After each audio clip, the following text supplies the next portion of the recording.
Good afternoon. My name is Moisha Henderson, and I am the proud principal of Berwick Elementary School, home of the Bobcats, a fabulous CMS school. I would like to welcome our superintendent, Dr. Wilcox, and our other executive staff that is here with us today, as well as the media joining us for the back-to-school briefing. I would also like to recognize our CMS board members that are here today. Mary McCrary, our chairperson at large, Elise Dashu, our vice person at large, and Dr. Ruby Jones from District 3. Thank you for being us with here today. At this time, I would like to introduce Dr. Wilcox. Thank you very much. Well, thank you, and good afternoon, everyone. Principal Henderson, thank you so much for the gracious welcome to your facility. It's a beautiful facility. I think those of you who are CMF staff members have to kind of be a little bit more excited than normal when walking into a school like this, because it just feels right and kind of makes the work that we're going to do that much more real. So thank you to each of you. Today we are welcoming back our teachers and support staff to the 2017-2018 school year.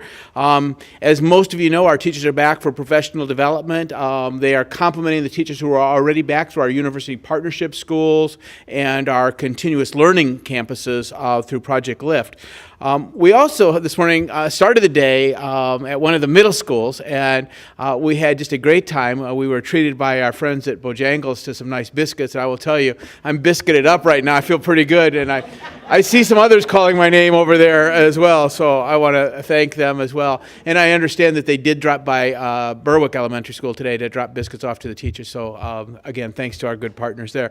It's also important when you're in this school to kind of celebrate the partnership that we have with Parks and Rec, because they live in this facility with us. They provide great opportunities for our young people, and it's just a further demonstration of the partnerships that we enjoy in this great county. In addition to that, this school is really well served by a number of other partners. Judah Church spends a great deal of time and energy here. They provide all kinds of activities for our young people, but perhaps most importantly, they provide solid mentors and lunch buddies for the kids at the school. Bold Church also is here. They spend a little time focusing on the needs of not only the children, but also of the faculty here, where they provide faculty lunches as well as some other things. And then there are some of the traditional business partnerships that are here that make this school the great school that it is. I know that we have a great partnership with the Charlotte Premium Outlets and JoJo's Nail Salon right up the road. Also, I haven't used them yet personally, but I fully intend to at some point in the near future. We also have a partnership here with the YMCA and the restaurant right up the street, Highway 55. So today what we're going to do is provide a brief overview of the upcoming school year. We want to talk about some of the exciting things that are going forward, everything from student assignment, and we're going to spend a little bit of time towards the end of this session talking about the launch of our bond referendum, which will be on the ballot for November 7th.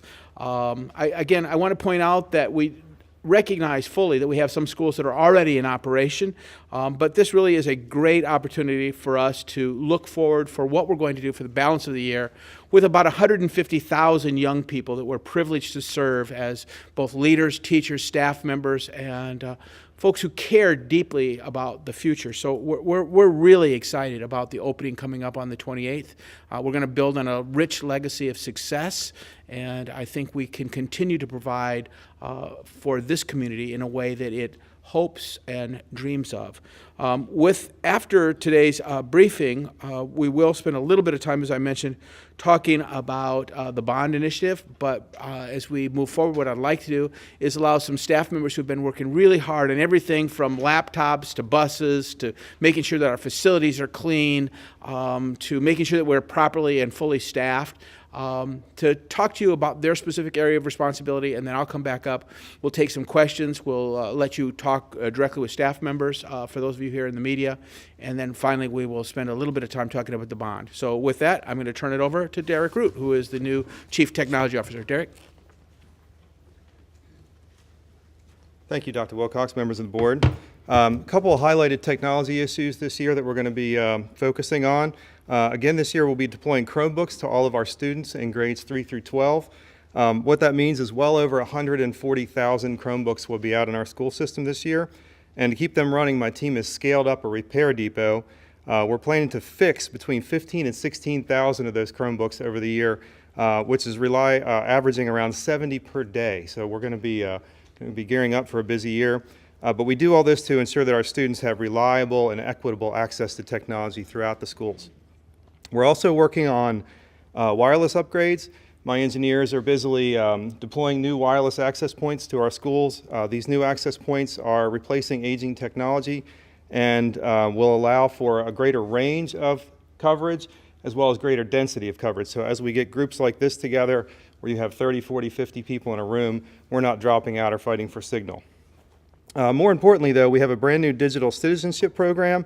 All students must complete a short program digitally and agree to the stipulations within that program before they're allowed to proceed using their Chromebook or our wireless networks. My department has pushed that out to every Chromebook, so as a student opens their Chromebook, the program is delivered to them digitally. They check it off and sign off on things, and once they've done so, they're allowed to proceed. Also, teacher equipment has been updated this year. All elementary and middle school teachers have had a technology refresh, and we'll begin the high school teachers somewhere late September to early October. Once complete, we'll have refreshed all of our teacher equipment, allowing them to remain current along with the students as they move forward.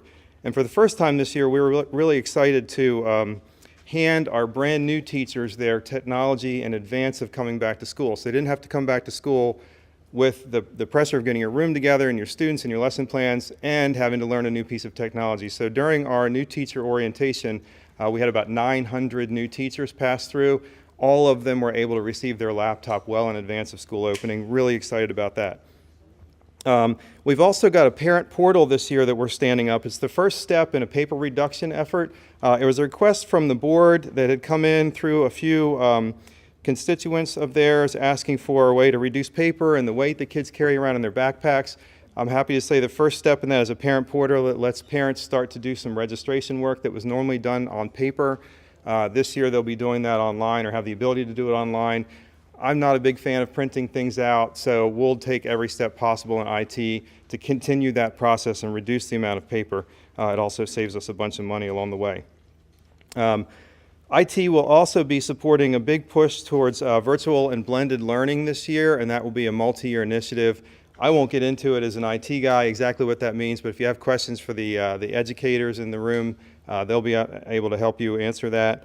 And then lastly, I'm sure all of you have seen already the Sprint 1 Million grant that we have going out this year. For those of you who don't know what that is, Sprint is going to be providing 4,000 hotspots to us this year with a potential of almost 1,000 more, I think, Valerie, through another program. And those hotspots will be checked out to students. They'll carry them with them. We're targeting our highest need students, those kids who would have the least access to technology outside of our facilities. And we're really excited about that program. Does anybody have any questions about any of that? No? Fantastic. Thank you for your time, and I'll hand you off to Kathy. Thanks, Derek. Thanks, Kathy. Excuse me. Good afternoon, everybody. I'm Kathy Elling, Associate Superintendent for School Performance, and it's my pleasure today to introduce you to a great group of educators that I get the privilege of working with every day, and that's our learning community superintendents who are on the front line working with principals to ensure that every child has a quality education every day, all day. So as I call their names, if they will stand up and wave so that you know who they are, I'd appreciate it. So from the North Learning Community, we have Dr. Matt Hayes. From the South Learning Community, we have Miss Avery Mitchell. East Learning Community, Miss Nancy Brightwell. Northeast Learning Community, Miss Charity Bell. West Learning Community, Dr. Curtis Carroll. Central Learning Community, Miss Tara Sullivan. Beacon Learning Community, Dr. Condra Ratley. We had the Lead Learning Community by Dr. John Wall. And Project Lift, Dr. Denise Watts. So thank you, folks. My pleasure to introduce them. I would also like you to know that if parents are watching, our open house dates and times are located right on our homepage under Spotlights. We also have really critical parent information on the website under a Parents tab, and I draw your attention to immunization information that's located there. So have a great day. Thank you very much.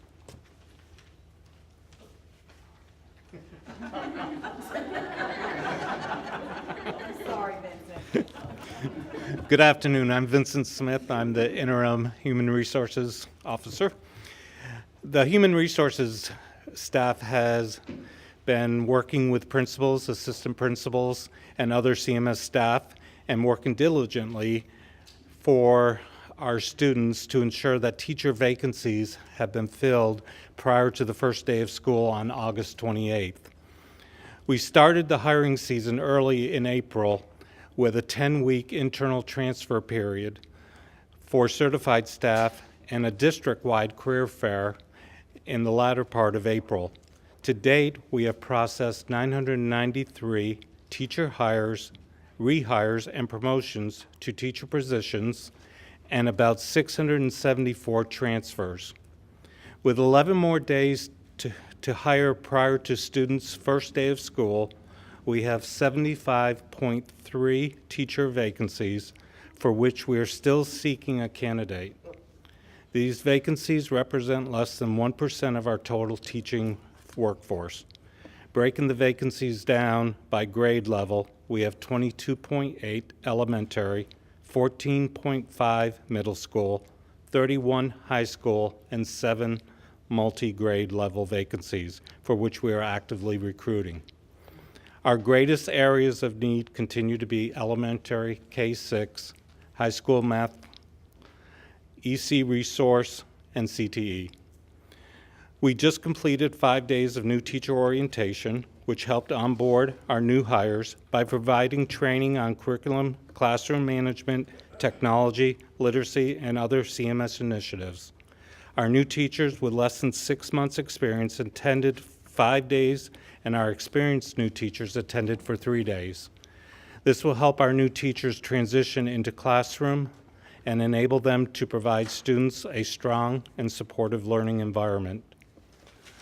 The hiring process remains fluid, and our vacancies change by the hour. As we receive recommendations from principals, we will continue to work hard to fill the vacancies and quickly and efficiently as possible so we can be sure to have a qualified teacher in every classroom.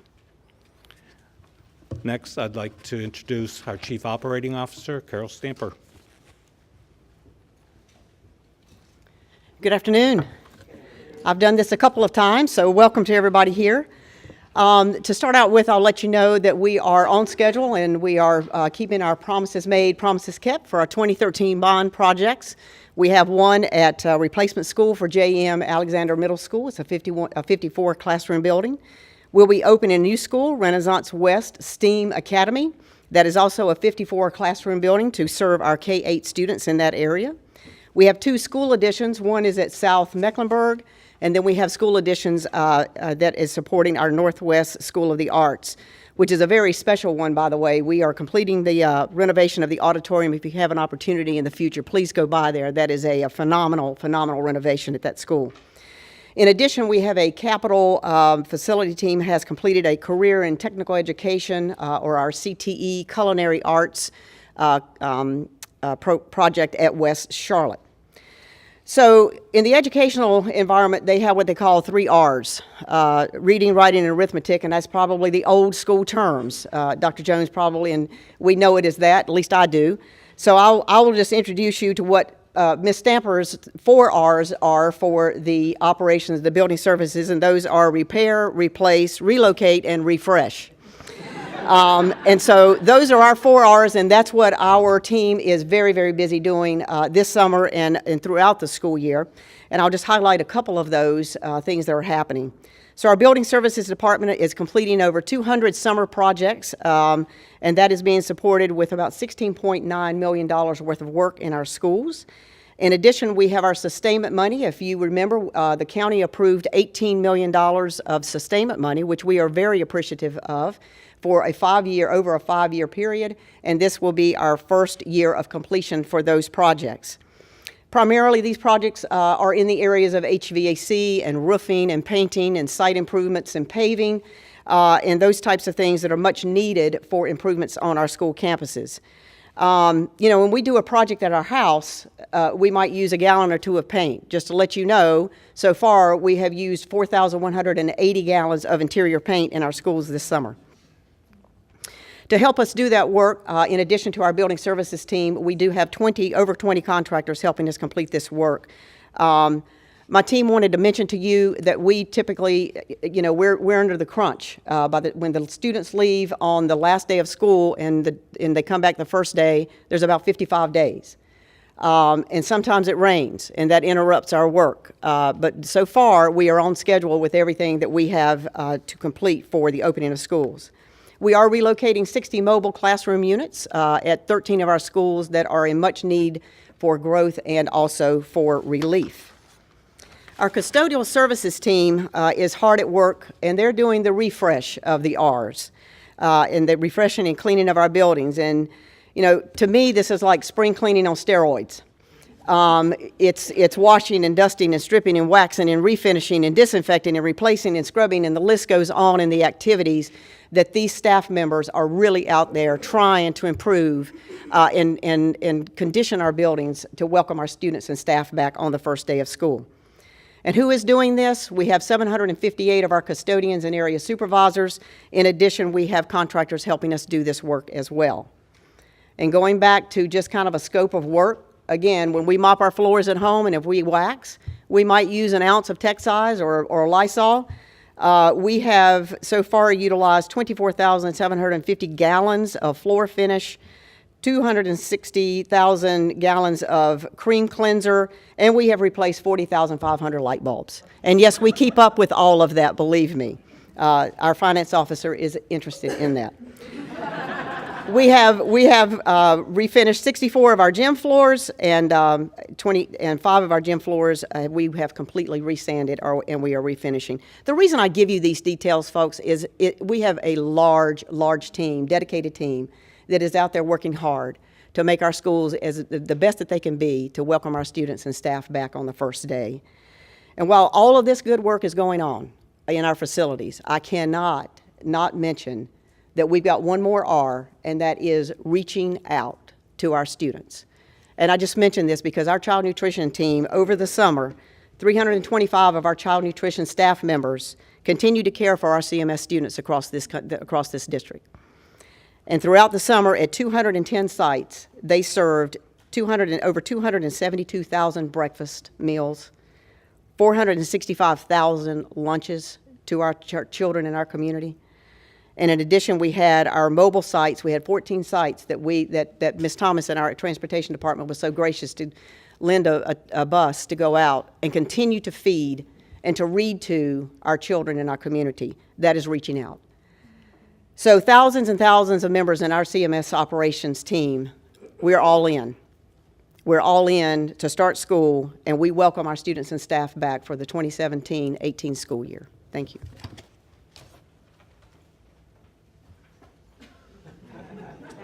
It is my honor to, I apologize, it is my honor to introduce Janet Thomas, the Executive Director of Transportation. Good afternoon. I would be remiss if I did not introduce some very important people in this room that have joined me today, and to invite you to please step on a school bus. They're different than when we went to school, those of us that have been out for a while. So we encourage you to come out, take a look at what is considered by all standards the safest form of transportation. I'd like to introduce Cheryl Alexander, one of our lead drivers in the Olympic office, along with her transportation specialist, Angie Cuomo, and Debbie Peterson. Yes. They become the most important person in your world on the first day of school and every day after that. So thank you, team. And afterwards, they'll be on the bus.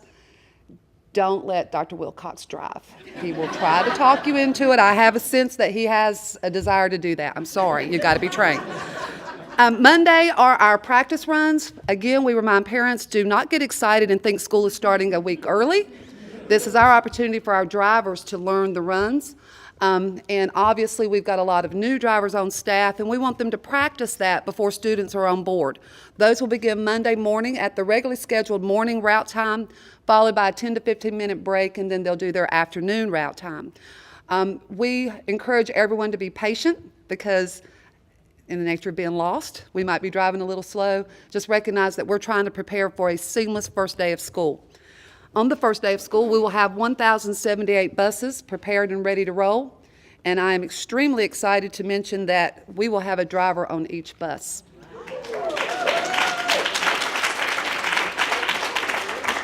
It is so nice to have good news. This time last year, I stood here and said we are down 100. I think it was 97.5. So again, thanks to the Board of Education and Dr. Wilcox and for all of the support that you have provided to our team to ensure that we're able to entice. Ms. Shirley, thank you. We now have a driver for every bus, not the permanent driver in some cases, because we still have about 33 vacancies, which is a phenomenal number. So I'm excited that we will have a body on every bus because it just starts the year off right. We're going to travel 120,000 miles per day. We have over 126,000 students assigned to ride the bus. New this year for us that we're excited to share is some technology that will be provided on the bus. Every bus will be equipped with internal cameras. This serves as a second set of eyes for our drivers, so we're excited about that. In addition, we have a new computer training lab coming online for our drivers for training. Our first location is at our Downs Road facility, which happens to be your facility, Angie, so congratulations.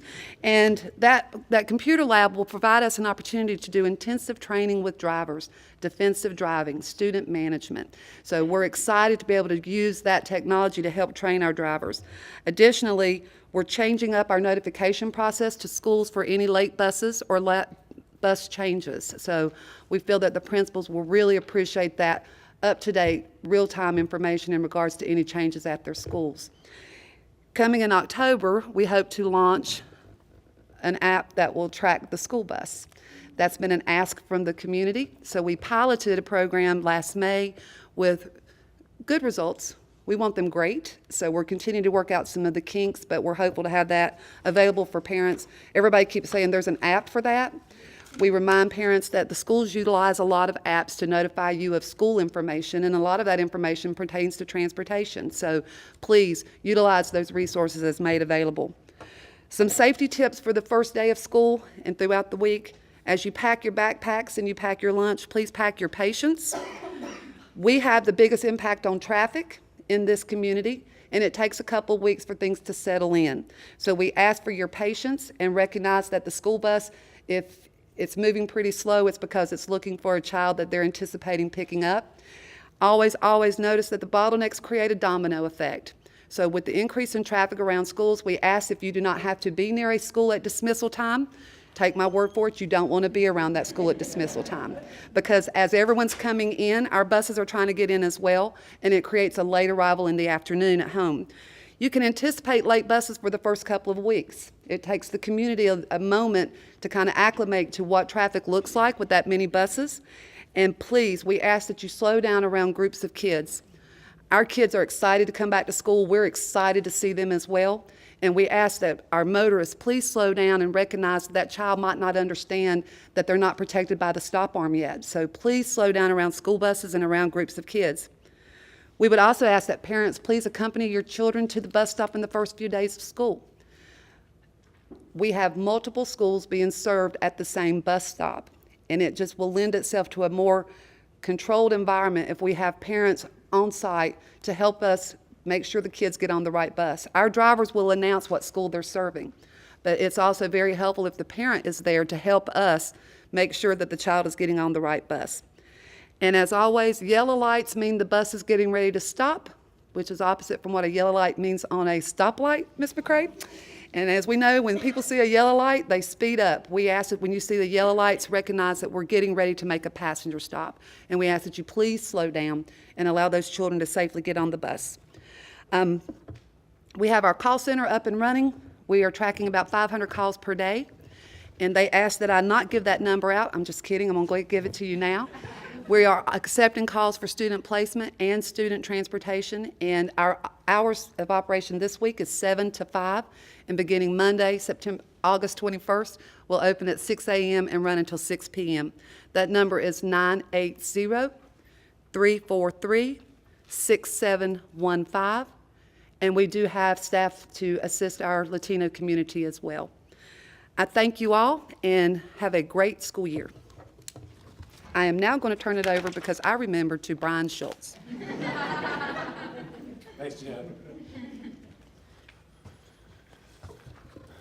Good afternoon. I'm Brian Schultz, Chief Academic Officer. For the start of the 2017-18 school year, we have several new instructional resources being implemented across pre-K through 12th grades. We completed adoptions of new print and digital instructional resources for social studies, grades K through 12, math, grades K through 5, and an integrated content resources called Creative Curriculum for pre-K.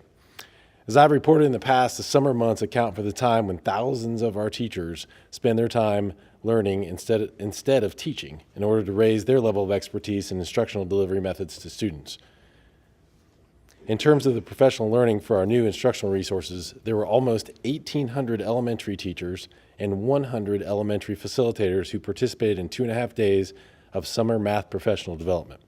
All K-5 teachers will participate in the math PD during the first 2 work days of the year, which are today and tomorrow.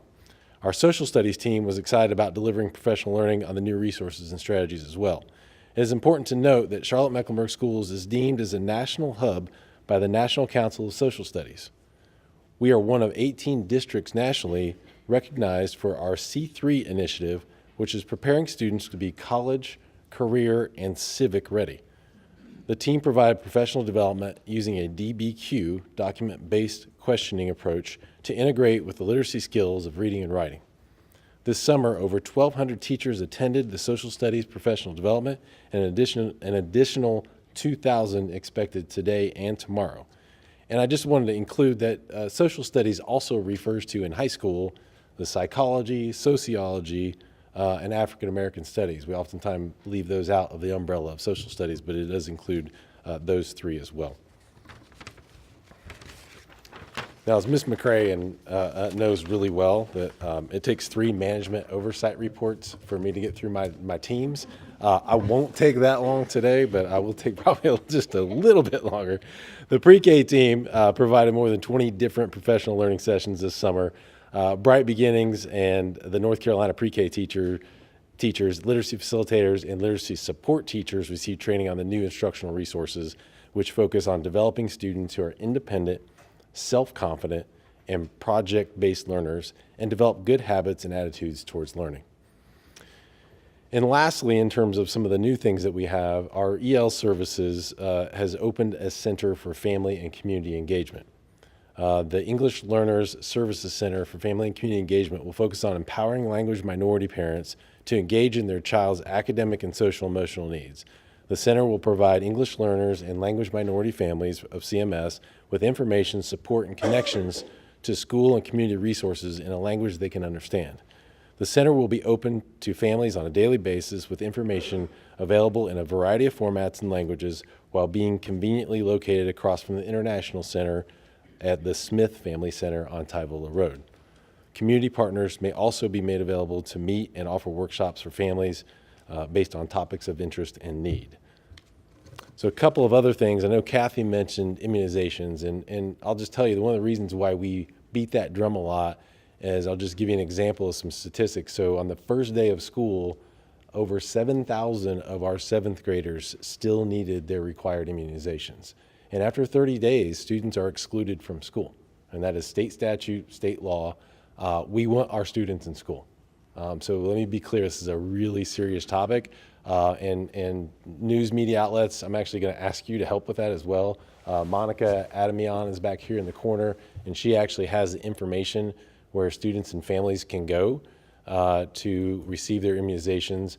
And then as of a couple of years ago, any student new to the state is required to have a physical within their first 30 days of school. And if not, they'll be excluded as well. And so let me be really clear, we want our students, we want them there the first day. So Monica has that information, and news and media, I just would kindly request that you post that on any information, any site that you can do for us on that. And then lastly, and I will stop talking, lastly, our student services is working on an attendance initiative called Attendance Counts. So you'll see flyers like this going out to the schools in Spanish and English, talking about attendance, again, related to the immunizations and the physicals. We want our students in school. Every hour, every minute counts in a student's instructional day, and so we can make the greatest impact on their learning throughout the year. And lastly, our departments from literacy to math to CTE to student services have been hard at work with teachers. We provided professional development to more than 8,000 seats this year of teachers. And that is a pretty phenomenal task. And I gave you the social studies example earlier. We have 2 social studies specialists for the entire district that did professional learning for over 3,000 teachers. So they do a phenomenal job, and we've got a great team serving our teachers as well as our students. So I'd like to turn it over to Akeisha Craven-Howe, Associate Superintendent for Student Assignment and School Options. Akeisha? Thank you, Brian. My name is Akeisha Craven-Howell. I have the pleasure of leading our Office of Student Assignment and School Choice. We are incredibly excited to welcome back close to 150,000 students in 176 schools. Some of those students have already started in our continuous learning schools, as well as some of our middle and early college programs. Among those students starting school this year, a number of them will have the opportunity to start school in brand new programs like the Computer Science and Coding School at Dorothy Vaughan, a new middle college on the CPCC Marenkas campus, and our Charlotte Teachers Early College on the campus of UNC Charlotte. Some of our students are also starting in expanded programs in new locations, like our secondary Montessori school at the J.T. Williams campus, our military leadership and public safety program at Hawthorne, and our newest international baccalaureate program at Marie G. Davis, beginning in K4 and growing to K8. In addition to magnet themes, we're excited about programs at our home schools, in particular our career and technical education programs, like our award-winning Academies of Engineering at Olympic and Mallard Creek High Schools. All of these programs are contributing to CMS's goals around equitable access for our students toward the ultimate goal that all of our students experience their school as a school of choice. And the 2017-18 school year is certainly a marked step in that direction. 2017-18 also represents a year of planning for our 2018 student assignment plan. That work began in earnest in May. As the board voted to approve that plan, we've been engaging our principals and communities throughout the summer. We look forward to launching our community task force a little bit later this month, and also launching CMS Listens, which is a website where our communities can get real-time and up-to-date information about progress related to their specific school for student assignment and the district's efforts overall related to student assignment. And with that, I'd like to turn it over to Chief Randy Hagler of the CMS Police Department.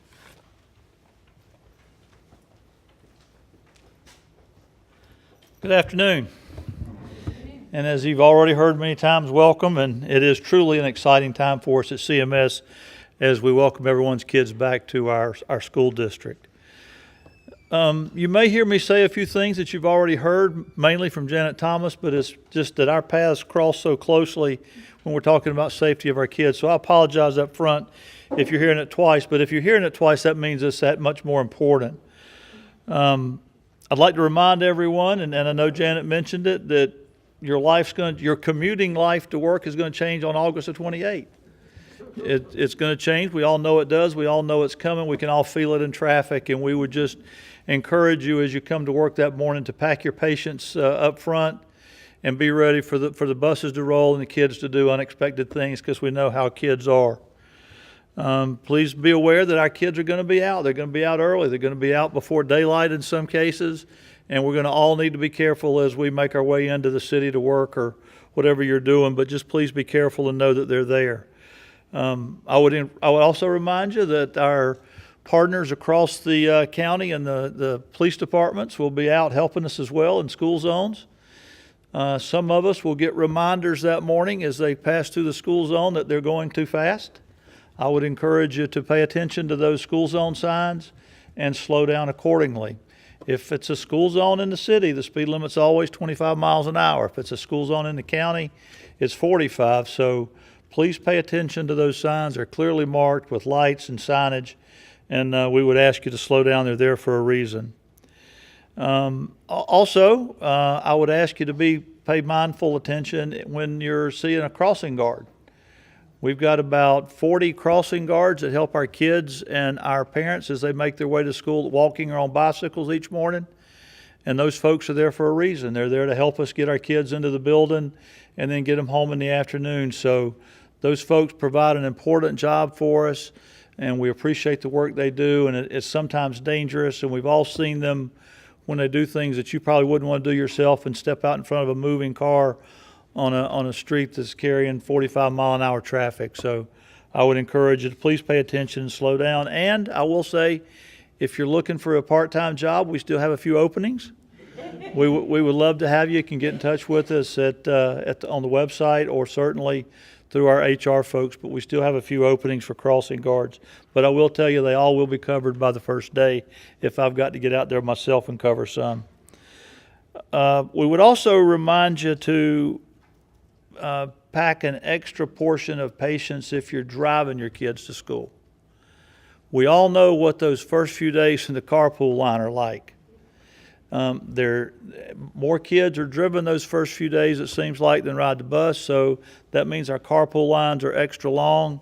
There will be staff in all of our parking lots trying to help direct you so you'll know where to go.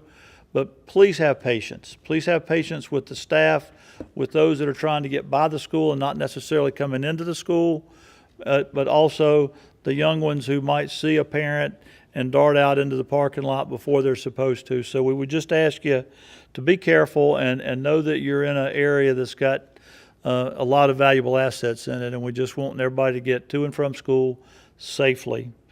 I guess the underlying thing about what I'm saying is that come August 28th, we need to be patient, and that's what I'm asking you, and if we can certainly help you, let us know. And I guess I get to turn it back over to Dr. Wilcox.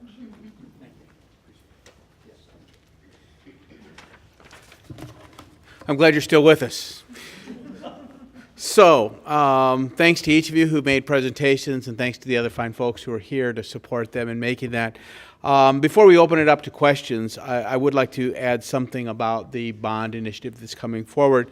It's important for you to know that later today on our website, all of our bond information will be live. We hope that you'll take the time to go there, and we hope that you'll take the time to look and educate yourself about what our ask will be going forward. But for those of you here today, I want to share that we will be asking for 29 bond projects to be approved in this initiative. It's a $922 million referendum on the ballot. There will be no tax increase as a result of this initiative.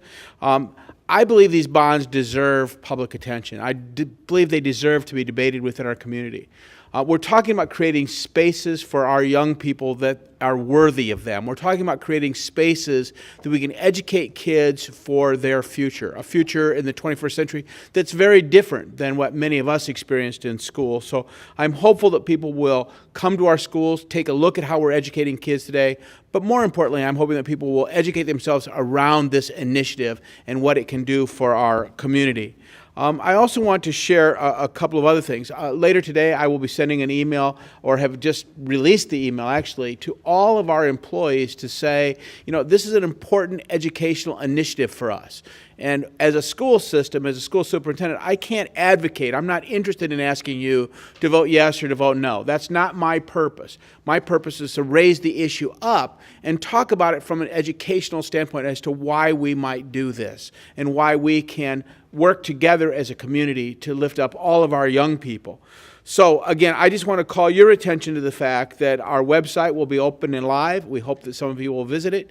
And with that, I'm going to open this all up to questions and see what you might have for us. Okay, thank you very much. Let me start right up here, and then I'll come back there. Yes? So a lot of this sounds very familiar after a lot of years, but lots of elementary vacancies for teachers is not necessarily something that we've seen in a lot of past years. What's up with that? That's usually been one of the easier jobs to fill, I think. Well, I think a couple of things. Number one, when you look at 30 vacancies across 80 schools, it's not as dire as it might seem. But I think the reality is that teaching is a tougher profession than it's ever been before. And I think young people are thinking twice about entering the profession. That's why we as a school system started to grow our own.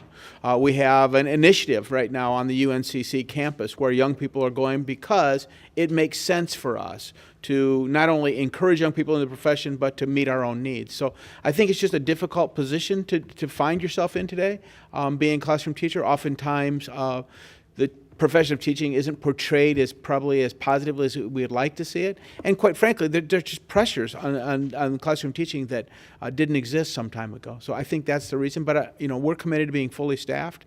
We have a significant number of people who are out kind of looking for great teachers every single day, and we'll be ready.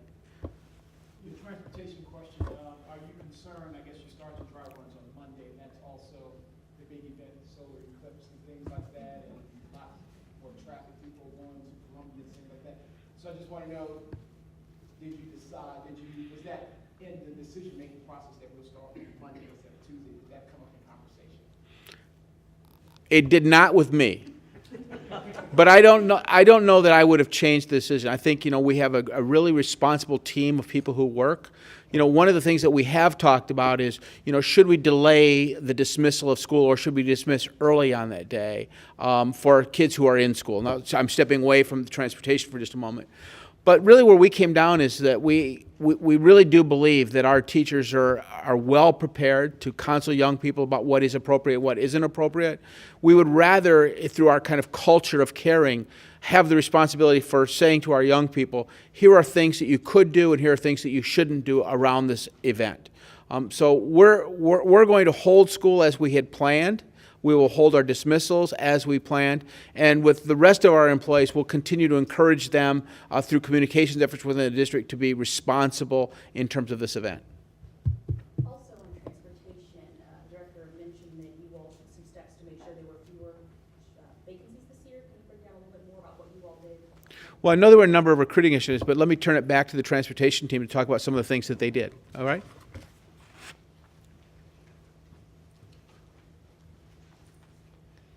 Thank you. First and foremost, I believe that the efforts of Human Resources in the Transportation Department working collaboratively made such a huge difference. When we've got staff in transportation working hand in hand with HR, and to that point, to Dr. Wilcox's point, we had job fairs, multiple job fairs. In addition, we had opportunities for candidates to come in and fill out the application because we have an online application system. So not only did we try to get you interested, we also helped a lot of folks through the process of becoming an employee with CMS. Additionally, we tried some recruitment efforts that we have not done in the past through the help with our finance office to allow us to try a marketing strategy in which that we used billboards across the city. You may have seen several of them that said, "We are hiring now," and that really generated a lot of interest. I think that people want to work for a great company, and Charlotte-Mecklenburg is certainly a great company, but it certainly didn't help that the board and the superintendent had the forethought to give bus drivers an increase in starting wage last year, and then followed this year by the increase from the state level, which pushed our starting rate up. So we're still hiring bus drivers. The starting pay is $12.87. You must have a good driving record, and you must be able to complete the written and the road work and obtain a commercial driver's license. I had to get that in. Well, while you're there, I want to get. Oh, okay. While you're there. Stay right up there. You'll be the superintendent. Did you have to hire additional bus drivers with the changes with the magnet schools and do a lot of rerouting of routes? And if so, how many, how much? And you mentioned that some of the drivers are not going to be your permanent drivers. How many are not the permanent drivers? So with 35 vacancies still remaining, we will cover those vacancies with our lead drivers, which I alluded to, Miss Alexander is one of them. But the plan is to have a permanent driver. So until that person's in place, the lead drivers and our substitutes will cover for those open buses, which is a practice that we've used in the past. In reference to your question, did the runs change? Certainly they did. With more magnet options, then those miles had to be incorporated. So while many of our schools, nothing changed. the neighborhoods the boundaries didn't change, nothing changed with those. But in places that had new programs, certainly those runs look different, and that stop time may be significantly different from where it was last year. So we are running 1,078 buses, which is an increase over last year. I believe on the first day of school, I think we reported 1052, if I'm not mistaken, and we ended the year with 1048. So that's in line what we thought would be the increase in buses necessary to support the magnet changes and the growth in the district. And in terms of the number of the lead drivers who will be on the road, I mean, how many of these are not permanent drivers? So there's 35 vacancies. So those 35 buses, yes ma'am, will be covered by someone else that is a certified driver. Do you suspect, oh, I'm sorry, just on that question, do you suspect kids will be on the bus longer with more magnets added to the system? Well, certainly when you have an extended boundary, the ride time is longer. But it's important to note that we evaluate those runs throughout the first few weeks of school. So we anticipate that Dr. Wilcox and I are going to ride the bus, but for something to happen and he doesn't ride. So that's going to change my ride time. But we won't know that until we've given him an opportunity to get on the bus for a few days. So for the first couple of weeks, certainly those times will appear early in the morning and late in the afternoon, but recognize this is not something that's never going to change. We will be evaluating those runs and adjusting times accordingly so that we don't have those extended ride times that you may see in the first couple of weeks of school. Additionally, the traffic that Chief Hagler referenced impacts that time home the first couple of weeks of school. So if we can't get onto a campus because of the bottleneck around the campus, obviously that impacts the time that the child will get home. And so the obvious follow-up, we'll give you the podium back in a minute. Really, I mean, I kind of need to give it back to you. As of now, what's your earliest scheduled pickup and your latest scheduled drop-off? Thank you, that's a great question. We do not schedule any child to be picked up prior to 5 a.m. And no child is, I'm sorry, Ms. Dasher, you wanted me to say like 5:30. So that means 5 would be the earliest. 5 o'clock would be the earliest and home by 6, but it's important to point out, I just want to remind everyone, we schedule buses to arrive 30 minutes before their first bell so that children are afforded the opportunity to have breakfast. So for a 7:15 high school start, we're arriving at 6:45 so that they're not running in the door and having to jump into class. So they have an opportunity for that important socialization and that really nutritious, delicious breakfast. So, I mean, I was trying to think of nice words to say about school breakfast, and I'm sure it is great. Sorry, Kathy. Carol. So that 30-minute prior oftentimes makes that time seem so early, but actually that child that's getting up at 5 o'clock, that's getting on a bus at 5, is going to be dropped off by 6:45. So that's just for clarification. Is there anything else parents need to know? I'm sorry, so many transportation questions about these changed transportation zones, or have they've already been alerted so they know what to do? Is there any research they need to do on their own? So that's a great question. The schools receive their bus information, and most are holding on to them until their open houses next week, just so that they are able to answer those questions on the spot. Some of the schools have already mailed them out, so we're getting those calls in our call center. So folks are welcome to call us to find out information about their child's bus and specifically about the length of run. I think most families it was communicated well to them that if you can't get to the school within an hour in your car, that it will probably take longer in a school bus. So that came into play in their decision-making process early on in the lottery process, because there is a local school that could equate to a 5-minute ride. But there's a program that you desire your child to be in that obviously is further away from home. So I think that folks were very aware of what it takes to get across town in Charlotte. So in the past, at the end of first day of school, we have gotten calls from parents saying, oh, my child was dropped at the wrong bus stop. So what are we doing this year to avoid that kind of problem, especially for younger children, that can be a scary experience? Thank you for that. So we've asked that our school principals work with us at the elementary level to help us identify the kindergartners and first graders. Not all children look like a kindergartner. So we've asked that they put identification on the student. We've also asked our drivers to take that extra time to stop and ask, who are you and where are you on my roster? At some of our stops, you've got 25 to 30 kids getting off, and a lot of times the little ones will just get up and go with everyone else. And it's in the same community, but that doesn't decrease the anxiety that that parent has because their child was let off a block down the street. So it's a two-pronged approach. We're asking the schools to be very, very helpful in that and identify, I'm Janet, I'm in the first grade, and this is my stop. And we're asking the drivers to double-check their rosters before they leave the school and when they're at the stop. In the first few days, they don't know anyone either. So they are truly going to have to take, and that's where a lot of this time delay comes in. They've got to take the time to figure out who you are, and little ones won't tell us all the time who they are, nor will they tell us anything. So it takes a little bit of pulling over on the side of the road to figure out who is who. Can you clarify the number of vacancies? Is it 33 or 35? It's actually 35. It was 33 when I started. I got a text, we're at 35. Because it's very fluid. I mean, as folks find other positions within the district, thank you, Vincent, they leave this position to go work in a schoolhouse. So it's a fluid, but we're at 35. Okay? May I now turn it back over to the superintendent? Actually, you're very entertaining. I like that. I have a question on teachers. Can you tell me, I know there's some openings, how is that as far as math and science? Have you filled all those positions? Because that's one of the hardest things to find in math and science. Vincent? No, we still have, Why don't you come here?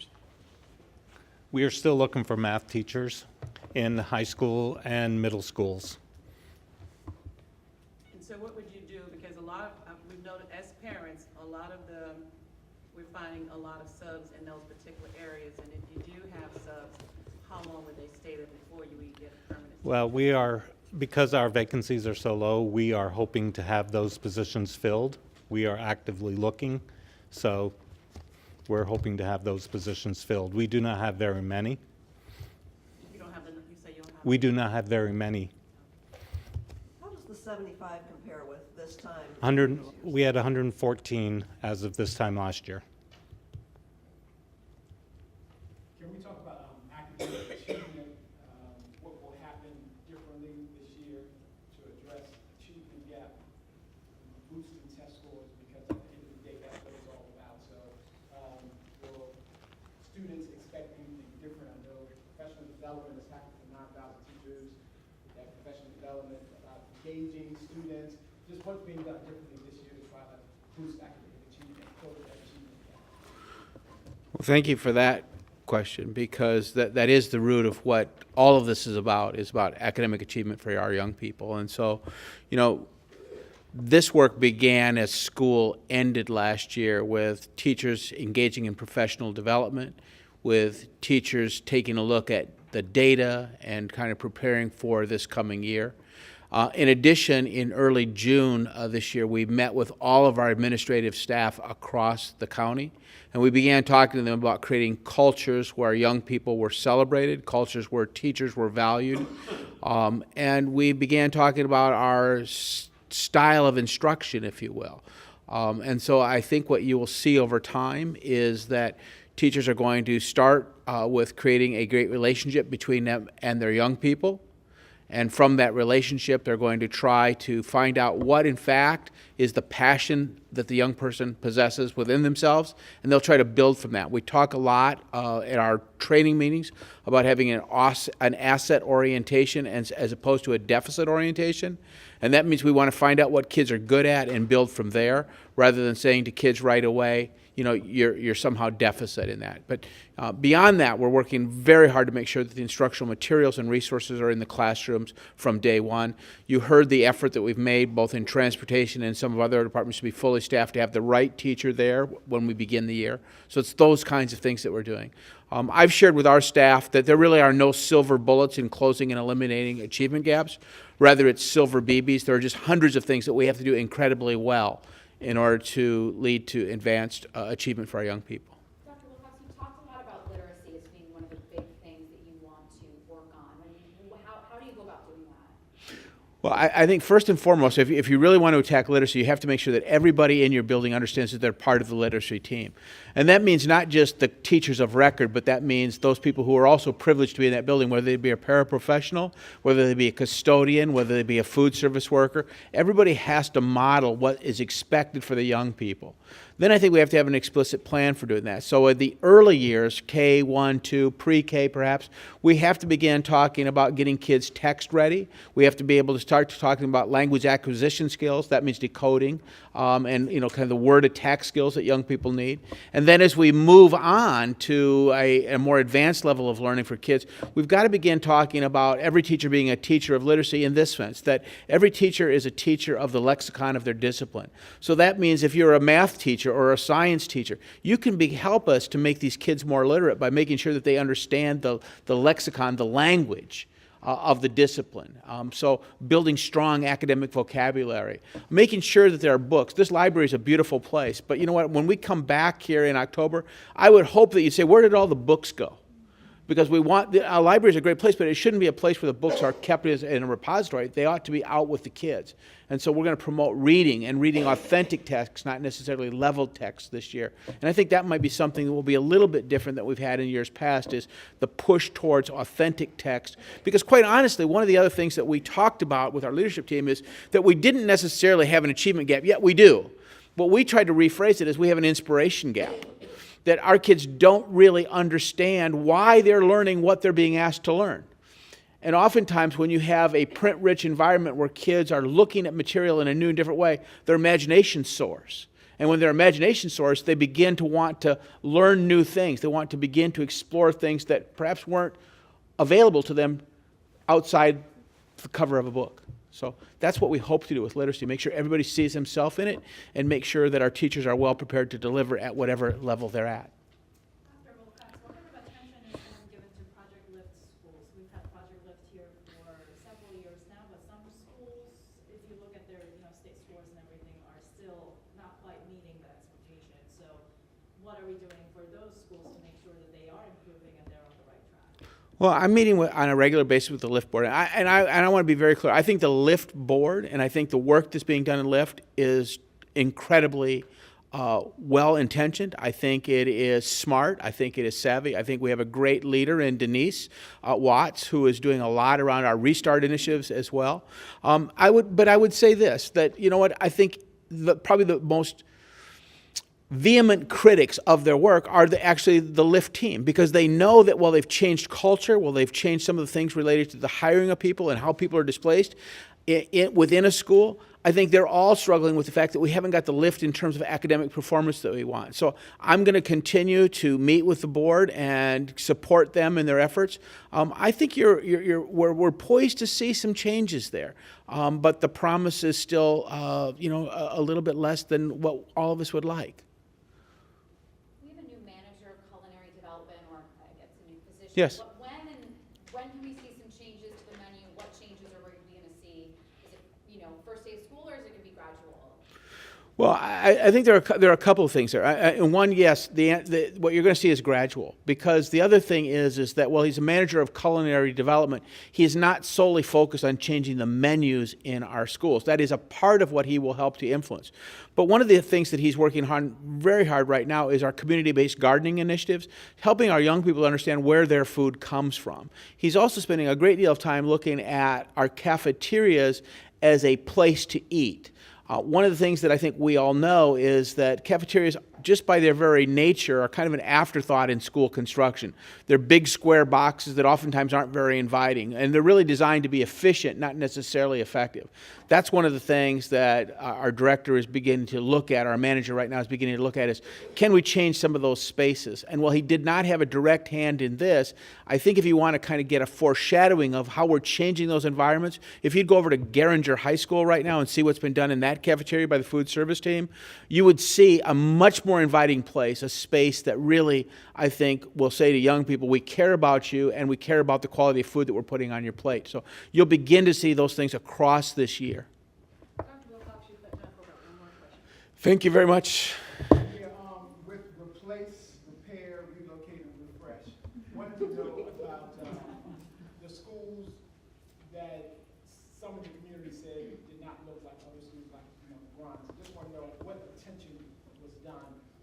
other schools who may lack the curb appeal that other schools may have? Did those 4 Rs go into those schools, and if so, what did you do? Well, let me tell you, Carol Stamp and her team do, I think, an incredible job each and every day. And they have done so for a long period of time with very limited resources. So, Carol, I want to say thank you to you publicly because, quite frankly, when you come into this school, this is an example of what Carol and her team aspire to each and every day. Principal, thank you so much for the care that you have. I met their head custodian a while ago who was kind of beaming with pride. I said, you know, the floors are so clean that I could eat off them. And she said, please don't. But anyway. We have spent a great deal of time, like at Bruns Academy and some of our other campuses. I mean, some of you have noticed that I've been out mowing and looking at grounds. And while my mowing doesn't make a great deal of difference, what it did is allowed me to meet with some of the professionals to take care of our facilities. What I've seen is a great group of folks who are really focused on curb appeal right now. They are looking at, you know, trimming up trees and shrubbery. They are looking at improving the curb appeal, making sure that the sidewalks are clean. They've been pressure washed. They've been, shrubbery has been trimmed back. And then when you go into the schools, we've seen once we get a roof problem fixed so there's no leakage, then we're replacing ceiling tiles. We're changing out the whiteboards in rooms for more modern technology in the classrooms. And we're doing that at the schools that are most in need first because that's really the orientation of the school system to take care of those kids who, quite frankly, don't have the advocates within the larger community trying to support them. So I think, you know, as you go around the school system, you're going to see that we've paid particular interest across this entire summer. This is not something that's new or unique to me being here. The former superintendent did so as well. But I think you're seeing a renewed interest and a renewed effort. And quite frankly, it would not have been possible without the great partnership that we have with the county. These $18 million of sustainment money are making a huge difference for the school system. I will tell you that if there were one thing that I could ask the county to continue doing beyond fully funding our request, it would be to continue to bring the sustainment money to us, because what you're seeing is, for the first time ever, us being able to attend to some of the things more than in a reactionary mode, but actually getting ahead of some of our projects. So to the county commissioners, I say thank you. To the county leadership, I say thank you. I want to just kind of close this by saying this. We are really excited about what this year brings. I think to a person, we feel privileged to serve the young people and families of this county. We're really excited about what we can do for the kids when we have the support of an engaged community. And we look forward to reporting back to you next year, not only improvements in our academic scores, but really improvements in the community's relationship with its public school system. With that, I want to say thank you very much, and a special thanks to the board members who came today to be with us. Thank you all. Thank you.